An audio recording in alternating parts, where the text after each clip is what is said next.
Asubuhi ya leo tulikuwa tumeanza kuangalia faida ya pili ambayo inaweza ikakusaidia kwa kufanya maombi ya kufunga na kuomba. Faida ya pili ambayo inaweza ikakusaidia kwa kufanya maombi ya kufunga na kuomba. Na tukaona wazi kabisa maombi ya kufunga na kuomba yanakusaidia kuona fursa za kiuchumi. Macho yako yanafunguka wazi kabisa, unakuwa unaona fursa mbalimbali za kiuchumi. Na moyoni ninasikia sana kusema hichi kitu kwa Wakristo kwa sababu tunahitaji sana kuwa na nguvu ya kiuchumi ili tuweze kumheshimisha Mungu wetu. Amina, watu wa Mungu. Tunahitaji sana nguvu ya kiuchumi. Na ndio maana pamoja na kwamba tunawaandaa watu kwenda mbinguni, ni agizo la kwanza la Yesu Kristo kabisa, ufalme wa Mungu karibu kuja mahali hapa. Lakini lazima tujue kujenga ufalme wa mbinguni unahitaji kuangaliwa sana kwa kuwa na nguvu ya kiuchumi. Tunapojenga kanisa zuri, lile watu wakiliona, wanapovutiwa na lile kanisa zuri, wanamtukuza Mungu kupitia hilo kanisa. Kristo asifiwe. Unajua kuna watu ambao wameokoka kwa sababu tu ya makanisa walioyaona yalivyojengwa. Upata nafasi ya kuona kitu cha namna hiyo kabisa. Nini kilikuvutia wewe kuokoka? Akasema, mimi kwa kweli nilivyoona hili kanisa lilivyojengwa, nikahisi huyu Yesu ni mzuri. Kwa sababu alikuwa ametoka kwenye jamii ambayo makanisa yao hawajengi vizuri. Amina, watu wa Mungu. Kwa hiyo kazi unayoifanya hapa usifikiri ni ndogo tu. Ni kitu ambacho ndio maana utaona Mungu ghafla, nilikuwa namwambia hapo katibu kwamba ghafla, kwa sababu tunazunguka makanisa mengi, kuna kitu tunakiona. Napata nafasi ya kupita makanisa mengi. Kuna makanisa ambayo zamani swala la ujenzi wa makanisa mazuri halikuwepo. Tupo tunazunguka sisi kwa tunafahamu. Yaani ujenzi wa kanisa zuri ilikuwa kujenga kanisa lako likiingiza watu 10-20, tunaabudu katika roho na kweli. Imeisha. Lakini ghafla unaanza kuona yale makanisa, ghafla kuna kitu kama kinaingia ndani yao. Wanaanza ghafla na wao kufikiri kujenga kitu kizuri, nyumba ya Bwana nzuri. Tunaenda sawa sawa, watu wa Mungu. Ukiona kitu cha namna hiyo kimeingia, unajua kwamba kuna kitu Mungu anakitafuta. Kuna kitu Mungu anakitafuta. Na sasa ni fursa ambazo lazima utazipata kasa unapokuwa unafanya maombi ya kufunga mara kwa mara na kuomba. Sasa tumeona hicho kitu na tukasoma mistari kadha wa kadha.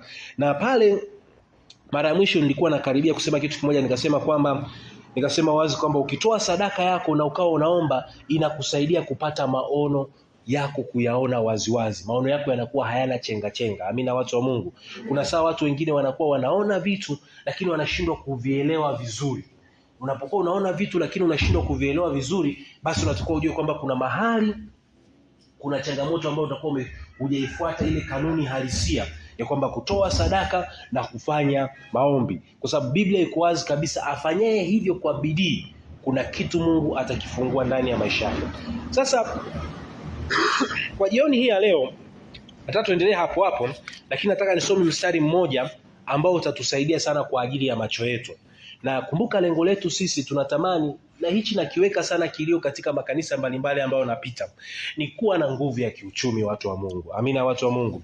Ni kitu ambacho kilia sana. Nilitamani hapa nifundishe hichi kitu, lakini Roho Mtakatifu ameniambia tu nikigusie. Moja ya kitu ambacho wanakifundisha mara kwa mara ni kwanza kuhakikisha hamui na chanzo kimoja cha mapato kwa mtu yoyote ambaye ni Mkristo. Amina, watu wa Mungu. Kuwa na chanzo kimoja cha mapato kibibilia. Nafasi tukirudi tutakuja kueleza siku nyingine. Kibibilia, kwa mistari iliyopo kwenye Biblia iko mingi kabisa, sio sawa. Na moja ya kitu ambacho shetani ametupiga bao kubwa sana ni amehakikisha watu wana chanzo kimoja cha mapato. Kwa hiyo wanapambana eneo moja sana kupambania hilo eneo. Kwa hiyo wanajikuta kwamba kuna vitu vingine vinatumia muda mrefu sana kufanikishwa kwa sababu chanzo alichonacho cha mapato ni kimoja tu. Kristo asifiwe. Kwenye mafundisho huwa tunafundishwa baba yetu wa imani ni nani jamani? Ibrahim. Kasome Mwanzo sura ya 13. Ibrahim ameweka wazi kabisa, alikuwa ni tajiri wa dhahabu, alikuwa ni tajiri wa shaba, alikuwa ni tajiri wa mifugo. Tunaenda sawa sawa. Hakuishia tu kusema mimi ni tajiri wa dhahabu peke yake. Akaenda na kwenye kilimo, akafanya kitu. Kristo asifiwe. Akaenda na kwenye biashara ya fedha, kwa sababu tungesema ni watu wale wabadilishana fedha. Akafanya kitu. Kwa ni moja ya kitu ambacho kwa kweli watu wa Mungu ninasisitiza sana watu wa Mungu kutokuwa na chanzo kimoja cha mapato. Sasa katika kitabu hiki nitachokisoma mahali hapa, Ufunuo sura ya 3 mstari wa 17 mpaka wa 18. Ufunuo sura ya 3 mstari wa 17 mpaka wa 18. Naomba usikilize maandiko haya kwa jinsi ambayo unaweza ukapata nafasi ya kujifunza kitu kimoja. Ufunuo sura ya 3 mstari wa 17 mpaka wa 18.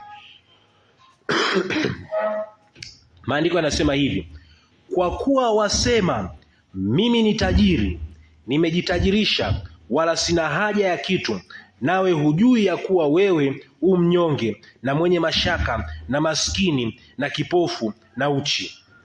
Mstari wa 18, nakupa shauri, ununue kwangu dhahabu iliyosafishwa kwa moto, upate kuwa tajiri, na mavazi meupe upate kuvaa, aibu ya uchi wako isionekane, na dawa ya macho ya kujipaka macho yako upate kuona.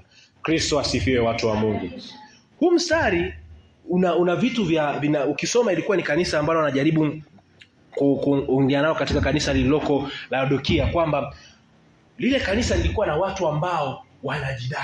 Tunaenda sawa sawa. Wakikaa kwa jinsi ya kawaida wanajiona kwamba wao wamefika kwa jinsi, na Biblia hapa inasemaje? Kwamba walikuwa wanajiona wao ni matajiri. Tunaenda sawa sawa. Walikuwa wanajiona kwamba wao wamevaa vizuri, wanapendeza vizuri kuliko watu wengine. Lakini Yesu akiwa kule mbinguni, akiwa anawatazama, akasema, wewe unajiona ni tajiri, lakini kiukweli mimi nakuona wewe ni maskini. Kristo asifiwe. Kristo asifiwe, watu wa Mungu. Wewe ukiwa unajisifia kwamba mimi ni tajiri, kule mbinguni wanakuona wewe ni maskini. Wewe wakati unajisifia kwamba unaona, kule mbinguni wanaona kwamba wewe ni kipofu. Kristo asifiwe, watu wa Mungu. Sasa ni kitu cha ajabu sana kwa watu wa Mungu walioko mahali hapa, kwamba wakati wao wanajisifia kwamba kuna mafanikio fulani tulionayo, lakini mbinguni kwa kweli wakitazama wanaona kwa kweli hapana, kwa kweli bado mnahitaji kupiga hatua. Sasa alitaja vitu vingi sana vilivyoko mahali hapa, lakini nataka turudi kwenye ile pointi yetu ya macho. Tunaenda sawa sawa ambayo tulikuwa tumejadili kuanzia asubuhi, ile pointi ya macho. Mstari wa 18, nakupa shauri, ununue kwangu dhahabu iliyosafishwa kwa moto, upate kuwa tajiri, wa mavazi meupe upate kuvaa, aibu ya uchi wako isionekane, na dawa ya macho ya kujipaka macho yako upate kuona. Kristo asifiwe. Tumeona hapa wazi kabisa Yesu anakuambia, bwana, una tatizo la macho, ninakupa ushauri, ununue dawa ya macho. Sasa ukiisoma Biblia na ukao unamsoma Yesu kwanza akiwa duniani na jinsi anavyofanya kazi, utakuja kugundua kuna kitu cha tofauti sana alichokuwa anajaribu kukieleza hapa. Kwa sababu tunafahamu Yesu alikuwa akikuta kipofu anawekea mikono tu anapona. Amina, watu wa Mungu. Kuna sehemu akaona watu labda hapa hafanye muujiza kidogo utakao tikisa mji, akakoroga tope kidogo, akapaka, mambo yakaenda. Lakini ilipofika kwenye hili kanisa, akawaambia, bwana, nini najua mnajidai kwamba mnaona, maana yake walikuwa wanaona vizuri, walikuwa wanatafakari vizuri. Akasema, kwa habari ya macho yenu nakupa shauri, kanunue dawa ya macho. Na hiyo dawa sio mimi Yesu nije nikupake, utajipaka wewe mwenyewe, halafu utafanya nini? Utakwenda kuona. Kristo asifiwe, watu wa Mungu. Kwa ninachotaka upate picha iliyoko mahali hapa, kuna kitu kikubwa zaidi Yesu alichokuwa anamaanisha, zaidi ya ile kukuombea tu uponyaji wa kawaida wa macho yako, ingawa nao ni muhimu katika kusudia ambalo tunalifikiria. Lakini kitu kingine ambacho nimejaribu kufikirisha, huyu mtu ambaye mwanzoni yeye anajiona kwamba ni tajiri, anajiona kwamba ana kila kitu, Yesu anamuona ni maskini. Tunaenda sawa sawa? Lakini pamoja na kwamba Yesu anamuona ni maskini, anamwagiza akanunue. Kristo asifiwe. Yaani Yesu anakuona wewe ni maskini, lakini bado anakuagiza ukanunue dawa ya macho. Kuna kitu alikuwa anataka kutufundisha mahali hapo. Kristo asifiwe. Kwa sababu kuna kitu kimoja ambacho nataka nikiweke wazi mahali hapa ambacho kinaweza kukusaidia. Watu wa Mungu, sina nafasi ya kusema vitu vingi sana, lakini naweza nikaweka msingi huu. Kumpokea Yesu Kristo kuwa Bwana na Mwokozi wa maisha yako hakuna gharama yoyote. Amina, watu wa Mungu. Hakuna gharama yoyote, ni swala tu la kukiri. Yoyote atakayekiri kwa kuamini kwa kinywa chake, kwa moyo mtu huamini na kwa kinywa hukiri, hata kupata nini? Wokovu. Kwa ni kitu chepesi sana kumkiri Yesu Bwana na Mwokozi wa maisha yako. Ukikiri unampokea moyoni mwako vizuri. Lakini nataka nikwambie ukweli, mojawapo ya fundisho ambalo tunaweza tukaweka msingi, na watumishi wengine Mungu atainua ataendelea kuwafundisha hichi kitu. Kuna baadhi ya gharama lazima uzilipe ili uishi maisha ya ushindi. Tunaenda sawa sawa? Kumpokea Yesu ni ushindi tosha kwa maisha yako yajayo na maisha yako ya sasa. Lakini nataka nikwambie kuna gharama za kulipa. Tuko pamoja hadi hapo, watu wa Mungu? Ndugu zangu, sifikiri ni rahisi kuacha dhambi. Nimempokea Yesu Kristo, tunaenda sawa sawa, lakini sio rahisi kuacha dhambi. Ndio maana kuna watu wengine wachungaji wanafahamu, anamuongoza sala ya toba leo, anaenda baada ya siku mbili anarudi tena anaenda kumuongoza sala ya toba. Na wachungaji hawachoki, kwa sababu anajua bado mpaka afikie mahali pa kuweza kujisimamia mwenyewe, kulipa ile gharama inayotakiwa ya kusimama katika nini? Wokovu. Kristo asifiwe. Sasa ziko gharama nyingi sana ambazo sitamani kwenda mahali kule kuziongea, lakini nataka niongee kitu kimoja. Mojawapo ya gharama ambayo Mungu anatamani uilipe. Pata basi kwanza gharama ambazo kumpokea Yesu peke yake haikutoshi, lazima ulipe gharama zingine. Ni gharama ya kupata ufahamu na maarifa. Kristo asifiwe. Umempokea Yesu sawa moyoni mwako, lakini kuna gharama ya kulipa ili kupata maarifa ya kulima shamba ambalo marage yanaota vizuri. Amina, watu wa Mungu. Amina, watu wa Mungu. Kuna gharama ya kulipa ili kujifunza ni namna gani naweza kutengeneza mapanga yasiyo butu. Kristo asifiwe. Ni namna gani, kuna gharama ya kulipa ni namna gani naweza kufanya biashara ili biashara iwe na wateja wengi. Kristo asifiwe, watu wa Mungu. Kwa hiyo watu wengi ni kweli kabisa wamempokea Yesu kuwa Bwana na Mwokozi wa maisha yao, lakini kuna baadhi ya gharama wanasahau kuzilipa. Na gharama ambayo nataka nionyeshe hapa, ambayo inahusiana moja kwa moja na macho yetu. Ndio maana unakuta watu wana Yesu lakini macho yao yamefungwa, hawaoni, kwa sababu kuna gharama wamekata tamaa ya kuzilipa.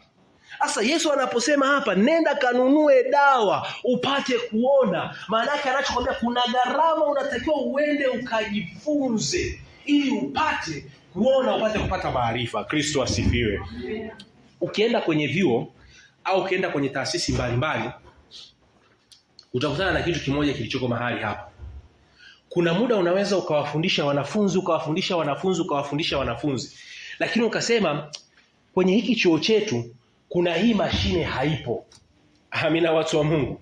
Kwa hiyo tutawafundisha tu kwa nadharia, ashumu kwamba ndo unaendesha gari sasa hivi, kumbe hamna gari hapo. Unaenda sawa sawa. Ashumu kwamba unafanya kitu fulani, kumbe hamna kitu. Lakini baada ya hapo tunawaambia, bwana, nendeni kwenye mafunzo ya vitendo.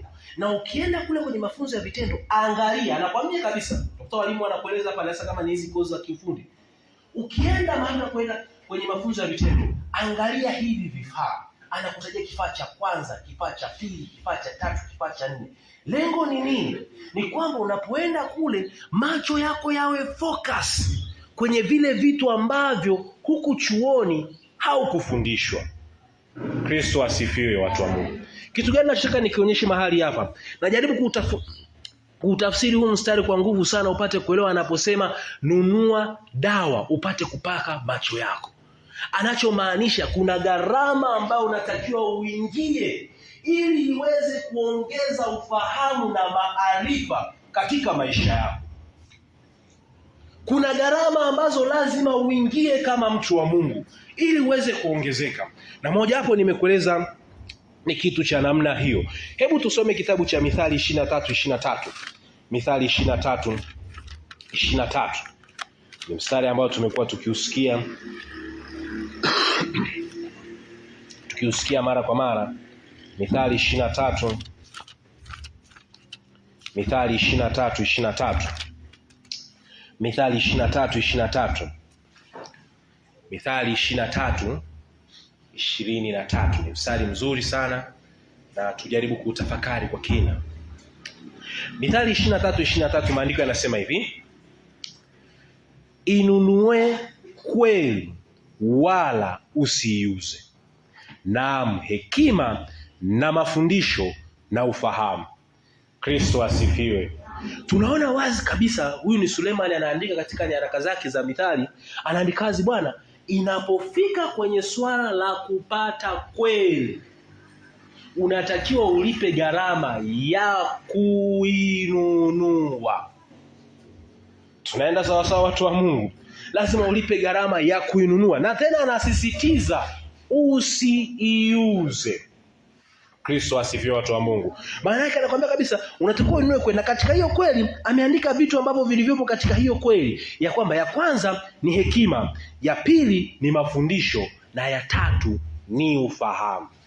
Kwa hiyo mtu wa Mungu, kama macho yako yakikaa mahali hayaoni fursa yoyote, naomba unisikilize, nataka turudi mahali hapa. Ukikaa mahali hauoni fursa yoyote, hauoni fursa yoyote, Biblia inaonyesha wazi kweli ambazo macho yako inashindwa kuzipata. Ya kwanza utakuja kugundua kabisa, Biblia imeweka wazi kabisa kwamba unakosa hekima, lakini pia unakosa mafundisho na unakosa ufahamu. Mimi na kueleza, fanyeni tathmini mahali popote. Fanya tathmini sio Tanzania tu, nenda hata nje ya nchi yote ambayo unafuatilia. Fuatilia mahali ambapo watu wamejenga msingi wa kupenda mafundisho sana. Kitu gani kinainuka? Mwanzoni wanaweza wakaonekana kama wanasuasua. Tunaenda sawa sawa? Wanaweza wakaonekana kama wanasuasua, lakini ghafla kikishaingia ndani yao unajikuta kwamba ghafla uchumi wao unainuka. Kwa kabla uchumi wao haujainuka mwishoni, kitu cha kwanza kitakachoingia ni kupenda mafundisho, kwa sababu mafundisho ndio yatakayofungua macho ya mtu. Kristo asifiwe watu wa Mungu. Kristo asifiwe mtu wa Mungu. Lakini hebu tusome kitabu cha Timotheo wa kwanza. Nitakutajia mistari michache tu. Ninachotamani niweke ni kile kitu ambacho Mungu amekiweka ndani ya moyo wangu na ndani ya kanisa kipate kukaa.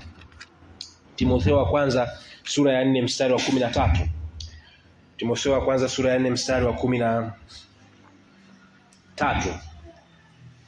Timotheo wa kwanza sura ya 4 mstari wa 13. Maandiko yanasema hivi: hata nitakapokuja ufanye bidii katika kusoma na kuonya na kufundisha. Kristo asifiwe. Baada anaeleza kuweza vitu vingi sana, lakini nataka upate lile neno lililoko la msingi pale. Hata nitakapokuja ufanye bidii katika kusoma, kuonya na kufundisha. Tunaona kitu cha msingi mahali pale. Swala la kusoma ni swala la bidii. Tunaenda sawa sawa? Mengine unaona bidii haikuwekwa mahali pale, lakini swala la kusoma ni swala la bidii. Sasa kusoma sio lazima tuiwe darasani tu, tunaenda sawa sawa, uende ujifunze elimu rasmi iliyoko kwenye mfumo rasmi na nini. Lakini nachotaka upate picha ni kwamba swala la kujifunza ni swala la kufanya bidii ya kutosha. Usipofanya bidii ya kutosha, mwisho wa siku utakuja kulalamika mambo hayaendi. Maana yake nini? Ninataka kufungua biashara ya chakula Igunga. Nataka kufungua biashara labda ya mbao. Nataka kufungua biashara ya kilimo mahali hapa. Lazima nifanye bidii kusoma. Kristo asifiwe.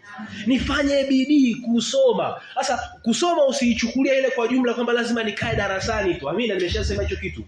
Ukae darasani, tutakuonyesha baadaye mistari kadha wa kadha. Sio lazima tukae darasani, lakini maana yake ufanye bidii kujifunza.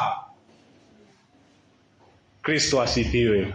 Kristo asifiwe. Na tunafahamu wazi, ukitaka kujifunza kilimo cha mahindi, hauendi kwa mtu ambaye amelima nini? Alizeti, si ndio? Ni kweli wote ni wakulima. Tunaenda sawa sawa mahali hapo watu wa Mungu. wote ni wakulima, lakini kuna kitu ambacho mkulima wa mahindi anacho ambacho anaweza akakufundisha zaidi kuliko huyu mkulima wa alizeti. Kwa lazima ufanye bidii kukaa na hawa watu wanaolima mahindi ili upate maarifa. Umekuja unasema labda unaweza ukasema labda Igunga kule bana mambo haendi vizuri sana, maisha ni magumu nini. Nilikuwa tunawataniana na watumishi hapa. Tulipofika hapa kuna fursa fulani tukaziona. Mimi sasa jamani kule kwetu kuna kitu nasikia hapa watu wanakilalamikia. Nasema ila nyie hujui kwamba ukitoka ukaenda sehemu panaitwa jiji unaweza ukapiga ukahama mji kabisa. Tunaenda sawa sawa. Yaani kitu ambacho kwako unaona kama hapa ni kigumu sana. Tunaenda sawa sawa. Kwa wengine wanaona kabisa hapa jamani mbona kama hapa bado. Hapa ndo watu tunatamani tukimbilie. Kristo asifiwe. Sasa ni kitu gani lazima ujifunze kwa wale ambao wako kule wakwambie bwana hapa kama huduma zote zipo sio mahali pa kukimbia. Amina watu wa Mungu. Kama kuna fursa zote zipo nimeona mpaka benki bali mchungaji bwana sio Igunga tulikuwa tunaisikia. Yaani sasa hivi nimekuja hadi mwenyewe nimeshangaa kuna vitu umeviona. Sio kama zamani, kama kuna fursa zote zilo sio mahali pa kukimbia. Maana yake ni mahali ambapo unaweza ukatengeneza hela nyingi kwa haraka sana. Cha msingi ni nani unayekaa naye akakufundisha. Kristo asifiwe watu wa Mungu. Kristo asifiwe. Kwa hapo tunaona wazi kabisa huyu jamaa anatia bidii, fanya bidii kubwa sana kusoma. Lazima ufanye bidii ya kusoma sana. Ndugu zangu wa Kristo, naomba niseme hichi kitu wazi.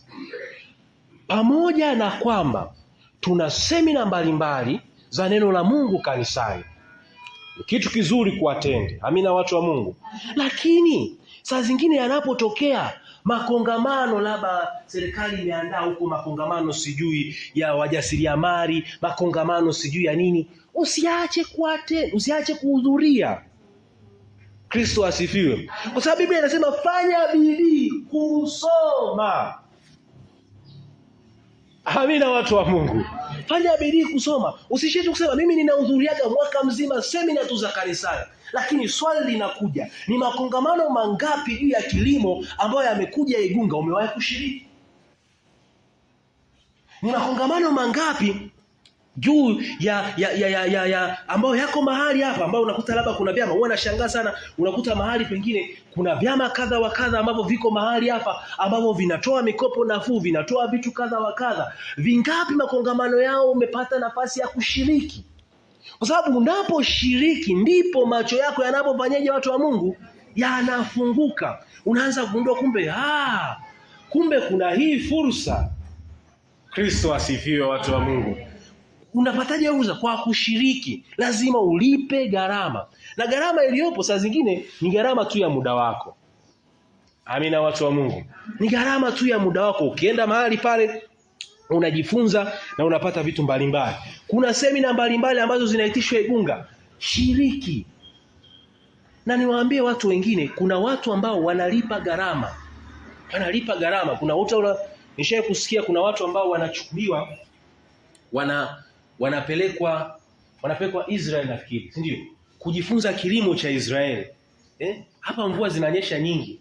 Maeneo mengine mvua zinyeshi nyingi. Kwa lazima ujifunze kilimo cha Israeli. Pale tunapofanya kazi nimeona katika project moja hapo wanafunzi wanayofanya ni project ambayo inasaidia wakulima yani maji yaweze kwenda kwenye tone kwenye shina tu la muhindi.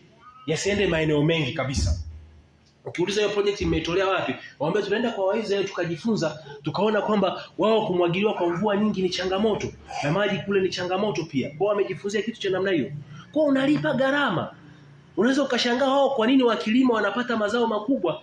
Kuna semina wanatoa, kuna namna ambavyo wanacheza na zile mbegu zinazaa kitu kizuri. Sasa usijifungie mtu wa Mungu. Amina mtu wa Mungu. Usijifungie tu mtu wa Mungu.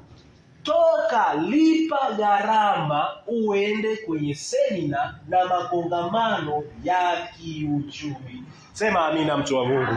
Usikae mahali hapo. Lakini tusome mstari mwingine. Tukiwa tunamalizia tuweze kupata nafasi nzuri ya kuomba vizuri. Danieli sura ya 9. Danieli sura ya 9 ni mstari ambao huwa unanifundisha vitu vingi mahali pale ninaposoma. Danieli sura ile ya 9 mstari wa 22. Danieli sura ya 9. Danieli sura ile ya 9 mstari wa 22. Maandiko yanasema hivi, kitu cha ajabu sana mahali hapo. Akaniagiza, akaongea nami, akasema, Daniel, nimetokea sasa ili nikupe akili upate kufahamu. Sasa huu mstari ukiusoma hivi unaweza usipate concept yake. Najaribu kufikiri, yani unajua bwana, ngoja niongee hichi kitu kitakusaidia. Mojawapo ya faida nyingine ambayo utaipata kwa kufanya maombi ya kufunga ni kupata ufahamu na akili. Na watu wengi saa zingine hawapokei hilo kama ni jibu la Mungu. Ukisoma hapa vizuri kuanzia mstari wa kwanza ule, unaona wazi kabisa Danieli alikuwa amefunga karibia siku 21. Tunaenda sawa sawa, akimwomba Mungu, Bwana, tunahitaji kutoka, tunahitaji kutoka, tunahitaji kutoka, tunahitaji kutoka. Alafu ghafla malaika akamtokea. Tungetegemea malaika aje na upanga wa kukata minyororo haya atokee. Kitu alichokuja nacho ni ufahamu na akili. Ni kitu cha ajabu sana watu wa Mungu.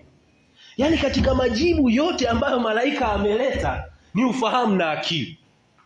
Kristo asifiwe. Sasa saa zingine utakapokuwa umefunga mara kwa mara, umemwomba Mungu mara kwa mara, ghafla ndani yako unaweza ukajisikia kwenda kuwatembelea watu fulani. Amina watu wa Mungu. Unaweza ukajisikia tu, hebu leo nikamtembelee mama fulani. Unapoenda kumtembelea, ukikaa naye, ghafla unaanza kuona kuna maarifa fulani yanaongezeka ndani yako. Ataanza kukufundisha jinsi anavyofuga, anaweza kukufundisha jinsi gani anafanya. Mbinguni kule wanahesabu kwamba maombi yako yamejibiwa. Hapa kwa Daniel, yeye alikuwa anaomba kufunguliwa. Malaika akakaa kwanza, huko ukisoma mwanzoni alipata shida sana kupenetrate hadi kumfikia Daniel. Alipambana. Mchungaji hapo naomba nisiparuke. Uone kitu cha ajabu. Malaika anayeenda kuleta ufahamu alipitia shida kubwa sana na upinzani mkubwa sana kuliko malaika wengine wa kawaida. Yaani malaika wa uponyaji hawataka kupona, lakini ubaki pale pale, anapita haraka. Lakini malaika anayeleta ufahamu na akili, siku 21 mkuu wa Uajemi anapambana naye. Uone jinsi ambavyo kupata akili na maarifa ni swala la kivita. Kristo asifiwe watu wa Mungu. Kupata akili na maarifa ni swala la vita kubwa sana. Na alipomfikia akampa tu maarifa, basi akaondoka. Danieli akaanza kufanyia zile kazi na kuendeleza na maombi. Baadaye kusoma kwenye Biblia unaanza kuona wakianza kuondoka kurudi Yerusalemu kwa awamu. Lakini nataka uelewe kwamba kuna saa wewe baada ya kuomba muda mrefu, kufunga muda mrefu, usishangae Mungu akakupa jambo moja tu, akili ndogo sana. Na saa zingine unaweza ukaishia kulaumu, yaani nimefunga siku 7 kupata maarifa haya tu.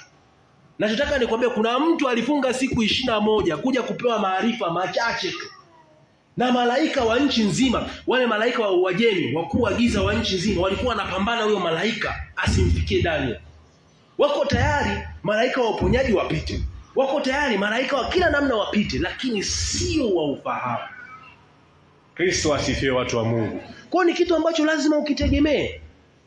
Kwa rezima hii itakavyoisha, usianze kujisikia vibaya. Saa zingine nawaambiaga watu kabisa, usijisikie vibaya. Saa zingine Mungu akakupa ndani yako kiu ya kwenda kumwona mtu ambaye saa zingine hata sio Mkristo. Kwa sababu yule si mfanya biashara. Kwa sababu yule kuna kitu anacho ambacho wewe huna.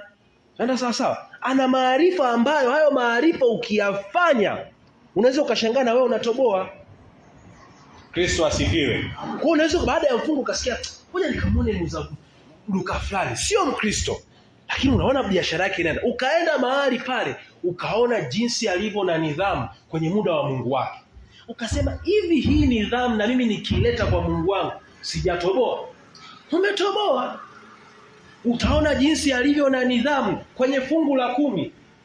Utaona jinsi alivyo na nidhamu kwenye kung'ang'ania kujenga nyumba zao za ibada. Kristo asifiwe.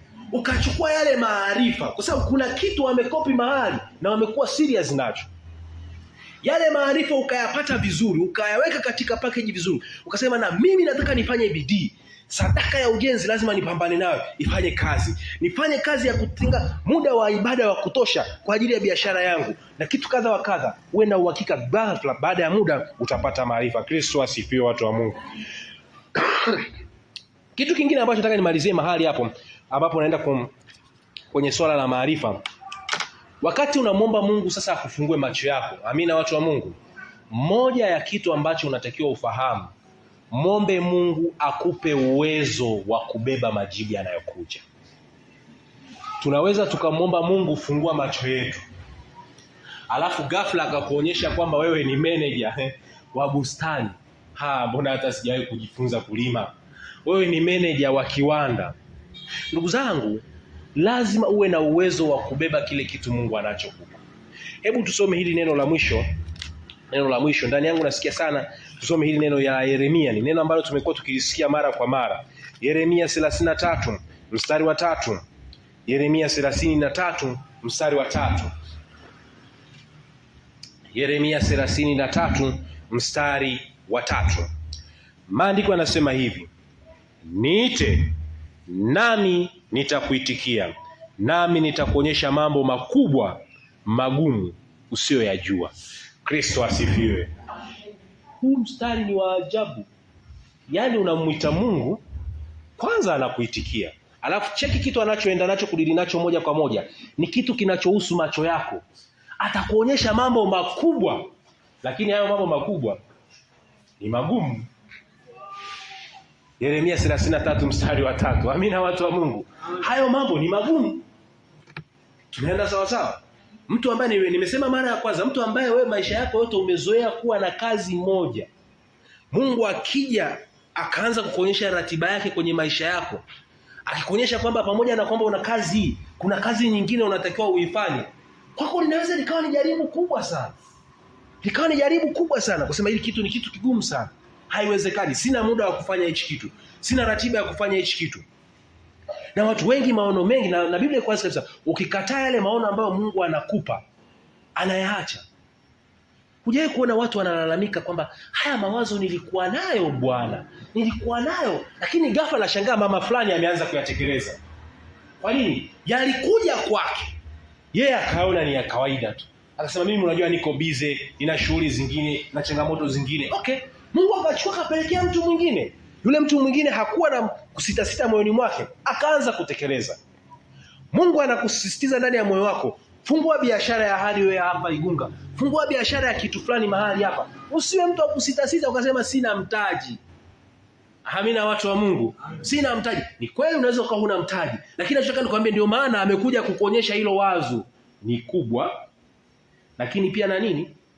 Na gumu. Kristo asifiwe. Kristo asifiwe. Na siku zote Mungu hawezi kukuonyesha kitu ambacho unakiweza. Kwa sababu kama unakiweza, si ukitekeleze tu. Kama unakiweza ukitekeleze. Mungu mara nyingi atakuonyesha kitu ambacho kwa kweli ni kigumu. Napomaliziaga huwa baba nawaambiaga huu ushuhuda, watumishi wenzangu wanafahamu. Kama kuna mtu alikuwa hapendi mambo ya kuhubiri, siji kufundisha, hata kama nimeota ndoto ngani, hayo mambo ilikuwa ni mimi kwa kweli. Haya mambo gani haya? Hadi kweli Mungu amekosa watu huko mbinguni.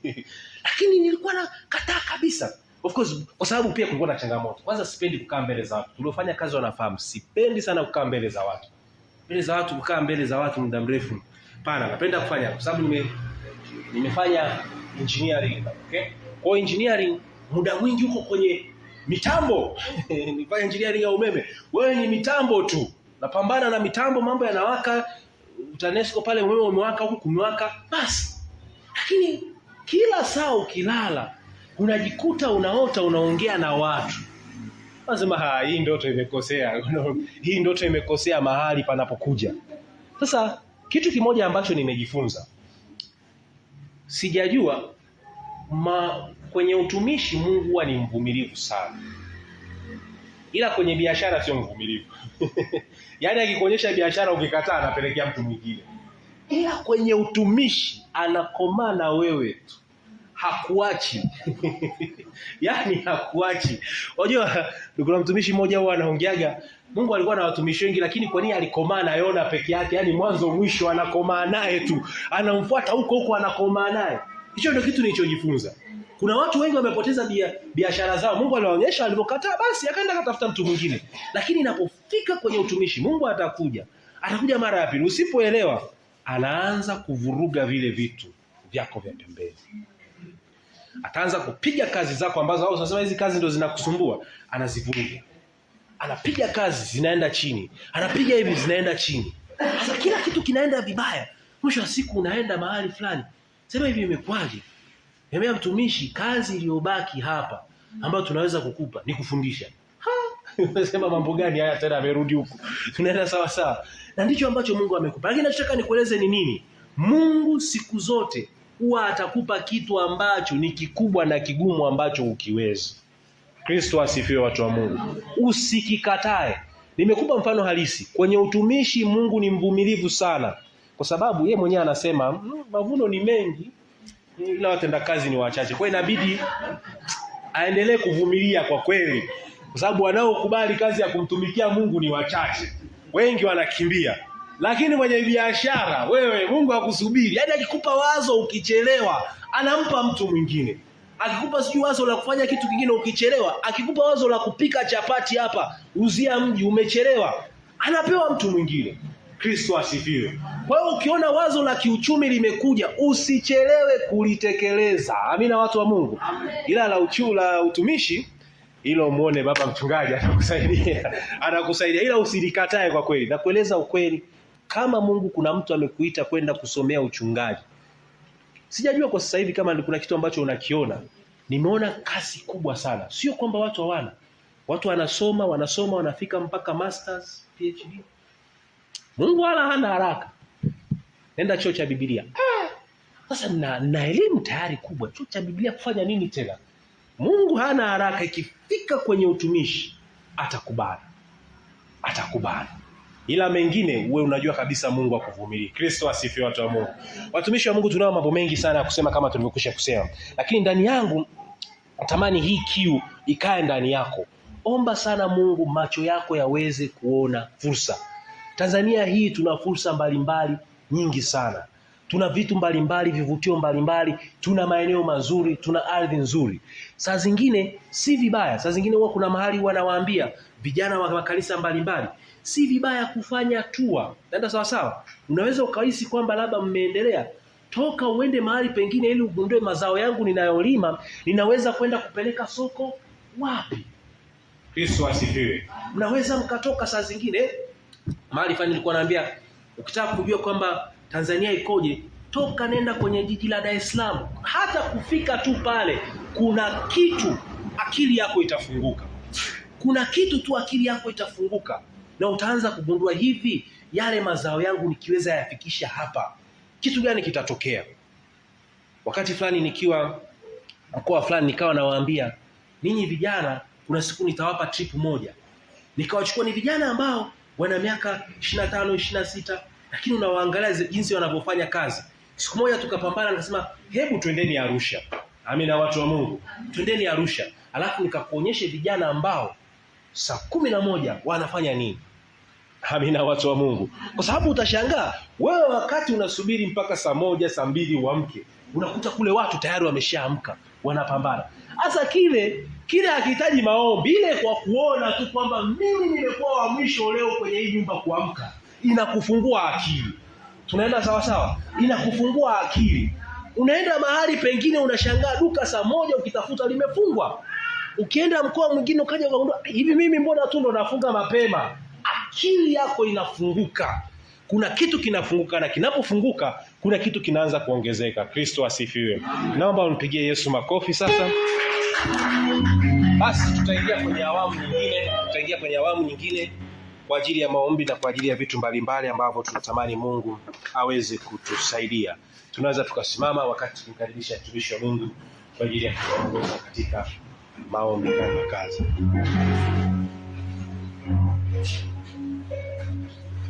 President kwa ufupi kabisa bali ndio tunajiandaa ndio yetu kwa sehemu ya pili.